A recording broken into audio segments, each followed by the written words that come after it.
Hello, welcome back to Mary Elizabeth Jones' Variety Hour. Hi, this is the second half. Every show is two halves, and so this is our second half, and we'll continue that. I don't think anyone's ever asked why we do it in two half-hour things. A couple of times with a different computer, we did a whole hour show. This actually happened like three times, and at the end of it, it did not pick up the show. Yeah.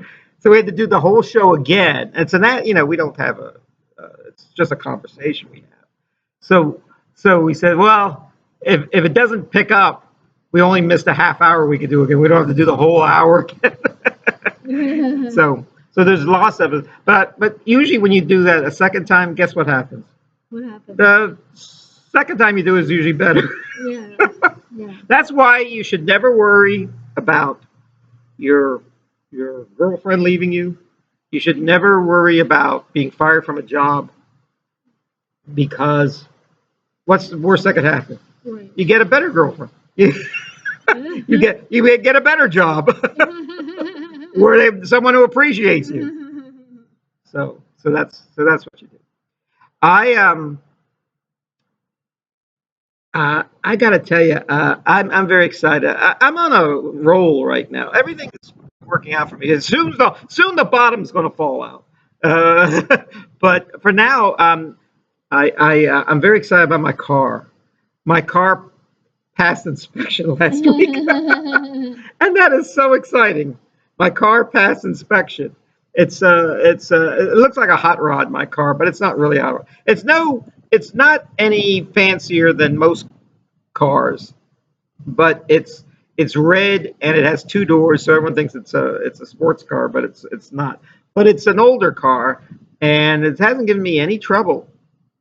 But at the same time, every year I go to get it inspected, like everybody does, to get their car inspected. I always feel like I'm in the principal's office.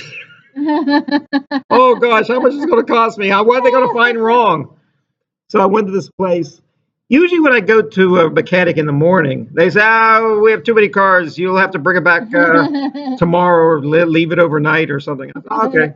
But then this time I was just driving home, and I said, "Well, I think I need my car inspected." So I went to this place, the place I usually go to, and it was like 2 o'clock, and I was planning to leave it there and then pick it up the next day. They said it only takes an hour to inspect your car. You want to wait? I said, "Yes, I'll wait." So I waited, and they found nothing wrong with it. So I passed with flying colors. In fact, your dad helped me out with the car. There was a thing fell off the undercarriage of the car. Yeah. It was dragging, and sparks were flying when I was driving. So he jacked up the car and sewed it up with twine or something, and it worked out. And then it fell again, because these things are only temporary things. So I just went in there and tore the whole thing off. The car still ran, so I kept it in the car. This metal shield. It looks like maybe I could make a shield out of it, like Captain America. and I said, while you're at it, can you sew this back on? And they said, "Nah, you don't need it." I said, okay, I don't need it. So I was very excited that now it probably would not have passed inspection had I not gotten a new windshield for the car. So what happened was, we had a really bad ice storm, two of them I think within like a week and a half in February, and well, before that there was these little pings in little starbursts in my windshield. But then when the ice came, those starbursts became a big crack along the windscreen, So then I said, well, this is not going to pass inspection. So I waited and waited pretty much to the last minute, right before the inspection. And I went to a place to get a new windscreen. And I checked out on the internet, and Safelite is the most famous. Safelite repairs, those commercials. They don't show those commercials enough, do they, for Safelite? Except almost every 10 minutes they have one. I know. So I guess Safelite is the most famous. So I checked to see what what do you call it? Tried to figure out the prices. compared prices, and they wanted $650. All right, Yeah. but it probably would have been a good windshield. So I was willing to pay about. Well, I don't want to pay $650 for a hunk of glass, plexiglass. So I got a I got a uh, I looked it up, and there was these mom and pop places and everything. So rare one really off the beaten path. I went to a place, and it was hot, and there was fans everywhere, and all these people were like fanning themselves. They were all waiting for their windshields to be done. So the guy said, I said, I have this. I told him what car I had, and he said, $240. I said, oh, that's great. I was willing to pay about maybe $400, but $240 is great. Because, but there's a catch, and I said, what's the catch? He says, you have to pay in cash. So I said, you don't take a check or a credit card? He goes, no, we don't do that. But there's an ATM machine right there, and there was an ATM machine right in the lobby. And so when it was all fixed, it was nothing more than $240. So I paid that. So I felt I got a great deal, less than half price. I mean, that I could have paid. I wasn't going to pay $650. I knew I could do a better job than that. So I was very excited about that. And so the car is running like a top now. So I'm happy about that. So and let me tell you something. When things in your house or apartment or car or bicycle or motorcycle or anything is working fine, everything else falls into place. Yeah. So that's what I was excited about. And if you haven't, we're kind of in a wind tone here. That's why my hair is going all over. I need what you have, that little band. Yeah, these are really great. Yeah, I should wear that. Well, everyone think I'm a religious cleric. We'll always have to keep our heads covered. Yeah. Anyway, so I'm excited about that, and also about a month ago, I was in a movie, and you can find it on the internet. It's called Late Checkout, and a friend of mine made this movie that I hadn't seen in 40 years. I went to college with him, and I knew his wife, and I knew him, and they've been married ever since. And he's become a filmmaker since. His name is Joe Jakevich. And what happened was he directed this film called Late, and it's like one of those 48-hour movies. We've been in the local ones for Richmond. This was for DC, and I think the ones in Richmond, there was like 60 films or 40 films. Yeah. Or 30 films. In DC, it's like 100 films, and there's 5 showings of 20 films each or something. Yeah. So I couldn't go to Washington to see this, but we filmed it, and in one day, and it's I play the villain in it, and it's all about it's a crime spoof, all one has one set, only one set, and it's in a B&B, and there's money involved, and everyone's killing each other over the money. Yeah. And I play one of the. I think everyone's a bad guy in this show, but I'm one of the worst guys. I'm one of the worst guys. So I'm getting typecast now as villains. Yeah. I used to play romantic leads. Now I'm getting all the Michael Stuhlbarg parts. That's good though. Who was in Dope Sick. Yeah. He was a villain in Dope Sick. Yeah. Getting all the Paul Giamatti parts. I used to get all the Kevin Spacey parts, but Kevin Spacey doesn't get those parts anymore. So,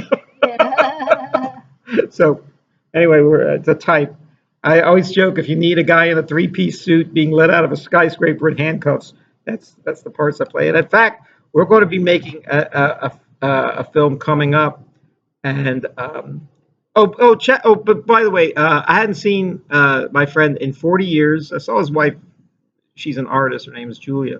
And I saw her when she came to Richmond. I only ran into her. I hadn't seen her in that time for like 35 years. So I saw them, and it was so great spending time with these people talking about the good old days of Charlottesville, Virginia, and 1980s, and so he makes these films, and he makes good films, and you could get late checkout on YouTube. So just look it up Yeah. and then see me in there. Yeah. And but we're going to be in a movie coming up. The Summer Squad. The Summer Squash. It's called Summer Squad. Squad. Summer Squash. I actually told the director, who's a friend of ours, that the summer. I said, I can't wait to be in the Summer Squash. But this is a movie. They tend to like make movies with the children's theater. So there's usually a lot of teenagers in them and young people in them. They're usually, like what Disney would make in the day, or Yeah. the CW channel would Yeah. make. And so we're the adults in the show. So, and I think I play a villain in that one too. And I'll be playing a tea party A lady. tea party lady, Yeah. oh, okay, like the ladies who lunch Yeah. with the little watercress sandwiches Yeah. and it's Yeah. tea time.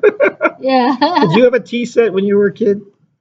I think I did Were you years poor? ago. Were you poor? Were you Oh, poor to yeah. go? Let's have tea. Yeah. My sisters used to do that. They used to wear like hats and. The only thing I know about tea parties, being a man, is the Alice in Wonderland, and I've actually played the Mad Hatter. I played Alice in Wonderland last year. Yeah, Remember that? I and was a you dormouse. were the doorman at the tea And party. the caterpillar. Okay, the caterpillar. The caterpillar first. Eat the mushrooms. Yeah, Yeah. eats the chunk of The mushroom. caterpillar and the dormouse. The So I played caterpillar two is one of parts. my favorite parts Yeah, I because played 2 parts. because the caterpillar is kind of cool. Yeah. Yeah, there's a lot of movies, Alice in Wonderland, TV shows, and everything. Disney's made a few. There's one with Johnny Depp as the most recent one that people might know is the one with Johnny Depp playing the Mad Hatter. And I almost walked out of that movie after an hour because I just couldn't follow it. It didn't make any sense to me at all. But then I had to take a moment and say, wait a minute, this is Alice in Wonderland. It's not supposed to make sense. And then once I realized that, then I'll watch the rest of it. And it was fine. Tim Burton made it. Yeah. Yeah, you went to see me last year. And Alice in Wonderland. It was I like see you in everything you do. Every single show you're in. If I can make it, I try to see. I try to see all my friends when I can. But I certainly see your wonderful performances. Yeah. One guy is a really nice guy, and though I won't mention his name, but he heard I was in a show, and when it was over, I got to see him after the show. I was, oh, great to see you. His name was Ed, and he said, I wasn't planning to see the show, but I heard you were in it, Kevin, and that's why I wanted to say, oh, thank you so much. He said I knew it was going to be good if you were in it, and I try to make things charming. Yeah. But I like my film work because then anyone can watch it, and they don't have to come to the show. They usually see it for free too. you just download it on your computer. Yeah, I've been watching a lot of movies lately, and that we saw that the band that on your birthday, that was like the first band I've seen in a while. I've seen all the bands I want to see. I've seen almost all the comedians I want to see. There's very few singers I haven't never seen. I haven't seen Mick Jagger, and I haven't seen Van Morrison. I haven't seen Paul Simon and Garfunkel. But I've seen almost everybody else. Yeah. And even people who died. I saw Eric Clapton, So Eric Clapton. Alan Jackson, Oh yeah, he's Paul McCartney. oh yeah. Um, One he was with Wings. Paul yeah, McCartney. yes, and the Beatles too. Oh, the Beatles, The Beatles. the Bottles, The Beatles. the Beatles. Yes, Beatles. I've heard of that. Yes, they were on Ed Sullivan show a couple of times. Yeah, and we went to see Tina Fey. We've seen the Herman's Hermits. We saw that. Yeah. We saw him too. Yeah, he was one of the last people. I mean, I'm almost on a farewell tour because a lot of my people I want to see are on their farewell tour. So I'm on my farewell tour too. So, and also when I hate to say this, but I go to see a comedian or go to see a band, they always stop the entertainment and give a speech a political speech, which I don't want to hear. don't I didn't wanna come hear here. It's bad enough I have to hear it on I'm here to television. come hear you sing. I came here to just keep like I didn't come to an episode of The View. Yeah. So anyway, so that's why we try not to preach too much on the show. Sometimes it leaks in, but we try to keep it light We and keep it funny. clean. We keep it Keep it clean. and family. We keep it for the family. Yeah. Oh, by the way, this movie I was in called Late Checkout. I curse in it. I mean, it's in the script. I have to say the S word twice, but I think in the final thing they took the first one out. I mean, just because to shorten it. And so the first one was in there, and the second one I should say. And I never cursed in a movie before. I tried not to curse in real life. Now I didn't curse as much as some of the people in the show. It's a very short movie. It's only about 8 minutes long. But the others were cursing. We were cursing behind the scenes. But this first time so if you're offended by cursing, if you're offended by anything I say in that movie, I'd like to repeat everything I said in that movie. So anyway, it's called Late Checkout. So anyway, this next show we're doing is called The Summer Squad. So we will, and when I haven't even seen a script yet. I don't even really know what it's about. I just know I probably play a villain in it. So that's as usual. And but I've been watching movies, and I tell you how I've been watching movies. There's nothing on TV worth watching. They took off the Colbert Show, and Survivor won't be on until next year. I watch Jeopardy every night, and then at 8 o'clock, Jeopardy is over. So I try to watch maybe PBS or the educational channels, but there's nothing left. What do you watch? I watch. What do you like? Well, do you watch TV at night after Wheel of Fortune or Jeopardy or anything? Do you watch any of those shows? No, I watch cooking shows mostly Cooking shows. on PBS. Oh, there's a cooking channel on PBS. Yeah, Yes. Create, I think it's called. Yeah, Crate. I love Crate. Yeah, and so I bought all these DVDs. You buy them at the thrift store; they're like a quarter or less than $1. When they probably originally cost like $25. People wanted to get rid of them in their house. So I have a DVD player, a Blu-ray player actually, and a big screen TV. So every night I put on a movie. Now there's very few movies I haven't seen.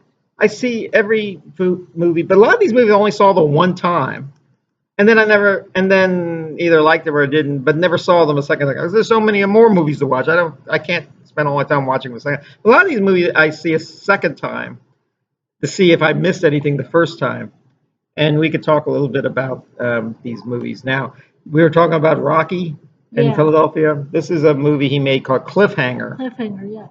And it was directed by. I haven't actually seen it, but I've heard of it. It's a good movie. It's about mountain climbing, and the girl from Northern Exposure is in it as Stallone's girlfriend, and Jeanine Turner, who's very. She played on Strong Medicine too. She's on Strong. Okay. And John Lithgow is the villain. Yeah. Oh, I'll tell you another show. John Lithgow. He's on Broadway right now, playing Roald Dahl, who wrote Charlie and the Chocolate Factory and a lot of them, James and Giant Peach. Evidently, he wasn't such a nice guy in real life, and John Lithgow plays him on Broadway in a show called I forget what it's called. But anyway, maybe I'll go see that when I'm in New York. Anyway, John Lithgow is the villain in this. I've been watching a show with him, Third Rock from the Sun. Remember that show? Yeah.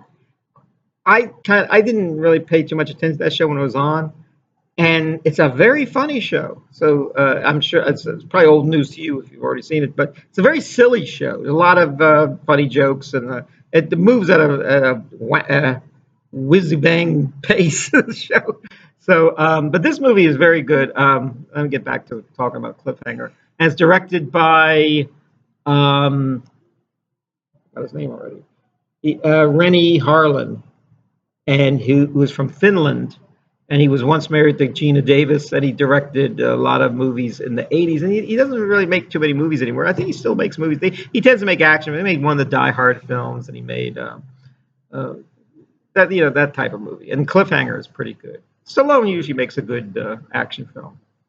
You know, Stallone is more popular in Europe than he is in America, even though he's very popular in America, because they really like Stallone because he's rather vulnerable. Even though he has a lot of muscles and all, he's not as tall as Schwarzenegger and everything, or Dolph Lundgren. You never really think Dolph Lundgren or Arnold Schwarzenegger are going to lose a fight, but Stallone does get beat up a lot. But he then gets on his feet by the third act and beats up the guys that were there. So, of course, Rocky and Rambo were so good. So that's Cliffhanger. Yeah. Now, this movie. Now, I told you that I see movies, and I want to know if sometimes these movies the second time are better because I saw things I didn't see the first time. But I saw this movie a second time, Bonfire the Vanities, which is famously not a good film. And I thought, well, maybe I was too hard on it. Well, I saw it a second time, and yeah, it's still not a good film. There's a lot wrong with this film. There's too many stars in it. Bruce Willis is in it, and Tom Hanks. In fact, Tom Hanks was so he made this before Forrest Gump, and he was kind of a popular star at that point. I think he made Sleepless in Seattle, and what's the one where he's a boy? He turns to a boy. No, a boy turns into a man overnight. Well, anyway, he was in that film, and so he was on his way up. He made this film. It's called Big. Big. He made Big, and he also made a film. I saw that one. Yeah, Big is a good film, and he also made a film, Splash. Of course, that's what most people know him from at that time. And then he got cast in this movie, which was a big deal. Brian De Palma directed it. It was based on a best-selling book at the time by Tom Wolfe, who's from Richmond, who I met. He wrote The Right Stuff at Bonfire of the Vanities, and I saw him interviewed Tom Wolfe, and he didn't write the screenplay. And I think a lot of these writers, when they make movie versions of their book, they secretly hope the movie is lousy. Because then people will go back to the book and say, what a great book it was. When if it's a really good movie like The Godfather, then people forget that The Godfather was a book, or Gone with the Wind was a book.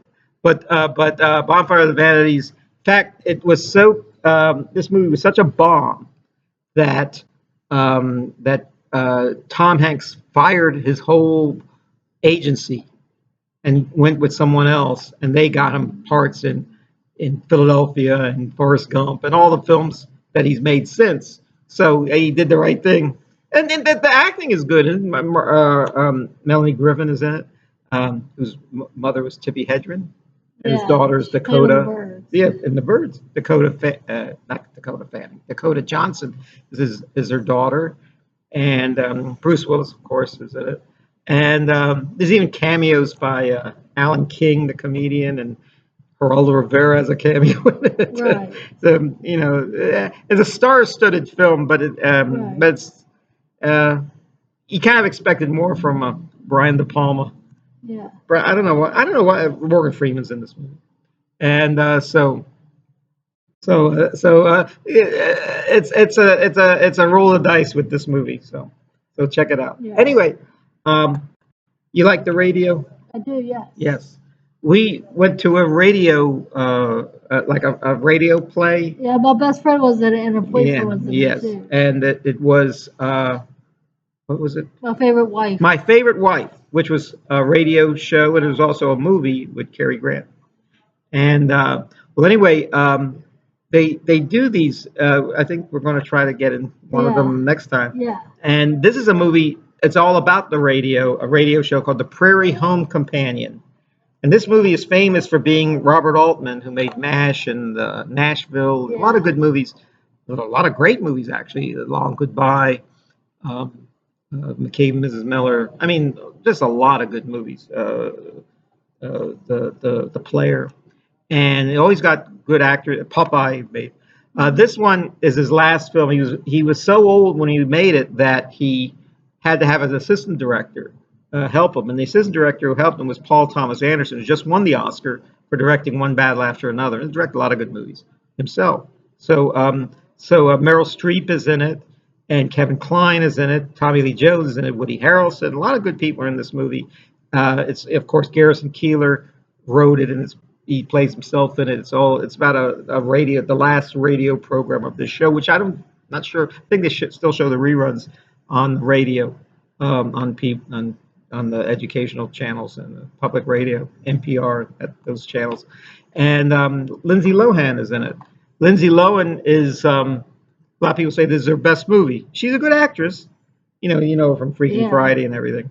But this movie is a good film. I think of the three we have here, this is probably the best film. And it's good to see Robert Altman's last film, and Meryl Streep, nothing to sneeze at. And Lily Tomlin is in it. Yeah. Maya Rudolph is in it.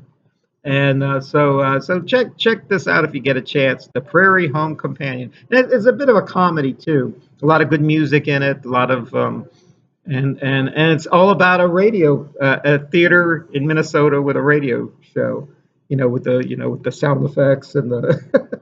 That's fascinating watching being live at a radio show. All those like old shows in the 1930s, like The Shadow, or the Jack Benny Show, or these shows, Fibber McGee and Molly. They're all done in front of an audience, and there was no real sets or anything. They just did the sound effects, and they read off a script, and they rehearsed it and everything. And Orson Welles, who was on a lot of the Mercury Theater, the War of the Worlds he did, was famous. He said that radio was the greatest. Radio was the greatest. Medium, because everybody who listened to the same show had different, in their mind's eye, a different idea of what they were seeing, And to give you an example, that when I was a DJ in my country music station in Ireland, I mean, I was like 23 years old, but I looked like I was like 15 or 16. I had the same voice I have now, maybe a little tinnier, but because I was still a young guy, it didn't get the resonance that it has now. Yeah. So people would say, "That American guy, I'd like to meet him." And he goes, "Oh, he's finishing his show right now." And I'd come out with this long hair, not a big guy. I look like a 15-year-old. He goes, "This is the DJ with the powerful voice." So yeah. A lot of people, I think I mentioned once, a lot of people didn't believe I was from America. They thought I was an Irishman putting on a fake American accent. Like, "How are you doing? I'm an American." Like Benny Hill or somebody who does it. A lot of English actors do very good. It used to be Peter Sellers and Peter Ustinov did good American. You've done English accents in shows. I've never really done accents too much in shows because I always felt my own voice was good enough. The Prairie Home. That Prairie Home, and come back. Actually, when I knew a lot of actors in Ireland, and they would be in like American shows like the Glass Menagerie, or a David Mamet play like American Buffalo, Glenn Ross or something, and I would know these guys, and they said, "I have to be an American in this play. How do it?" They'd have an Irish accent. How do I do a guy from Chicago? How does a guy from the South talk? Or how did And I would tell them the words they have to use and all that, and I would do, because I'm pretty good at doing imitations of American accents. And they said, I said, "I don't think you have it yet, but practice. I think you're almost there." And then trouble is, if you do a long show in a different accent, you get tired by the end of the second act, and your real voice starts to creep in. I've seen that happen. The most famous story was Dr. Smith on Lost in Space. He was from, I think, Brooklyn or somewhere, but he put on that voice like Tallulah Bankhead. And once he got so mad at somebody, he started yelling and screaming at them, and they heard his real Brooklyn accent. When I was growing up, I had a Southern accent. You couldn't. I sounded like Rhett Butler. You couldn't even hear me, understand a word I said. But then when I got to college, it was on the radio. I got it all smoothed out. Yes. Now, yeah, you've done English accents. Yeah. I think the closest thing I played Atticus Finch, and I kind of played a Southern, but I tried to talk more like Gregory Peck. That's who I don't think had much I of a think you Southern played accent. an Irish guy on Titanic once, That's right. I played an Irish guy. and then you try to put on an Irish accent. Yeah, one thing I even joke, how does an American think an Irishman sounds like? And I said, well, there's two words we always use to be Irish, and that is the poor horse, but we say the par horse. The Ah, par. the par horse. That's your Irish accent. American accent. So I said, what does an American accent sound like? Because, when you're in America, they all sound, we don't really think of it as having an accent. But they said, it's very loud and very flat. I said, Yeah. okay. They knew they could hear me. Maybe I was just an exception. But they said Americans in general, when they're walking down the street, you could hear them a block away as they get closer. I was at the zoo once in Ireland, and every time I said, "How over here," or something, everyone's turned around because it was like a cannon shooting off my mouth like that. So check out these shows. Also, I have another thing, the Green Hornet. That's based on a radio show in the 30s, and it was written by the same guy who wrote The Lone Ranger. In fact, the Green Hornet and the Lone Ranger have the same sort of mask and everything. Yeah. This movie's very good as Christoph Waltz is the villain. It's kind of based on the TV show, and Seth Rogen plays. He lost something like 100 pounds or something to play the Green Hornet. I think he gained it all back. But it's one of those superhero films you don't hear about. It's not a Marvel, it's not a DC. It's more of a radio centric one. But there was a TV show in the 60s around the same time, Batman, a little more serious than Batman. Yeah. But the Green Hornet I like, and so that's. So, if you have any other movies to talk about or anything else you want to. Well, I just want to thank you all for tuning in, and may God bless you. This is the Mary Elizabeth Burner. That's my phone. My phone thing is a guitar, like a Pete Townsend. Anyway, I just want to say it's so nice to have you back, Mary Elizabeth. Yes. Let's have a wonderful summer together, and here to the wonderful summer. And this is the Mary Elizabeth Variety Hour, and I'm your host, Kaye Lazar. Yes. And thank you, Mary. May God bless you all. Take care.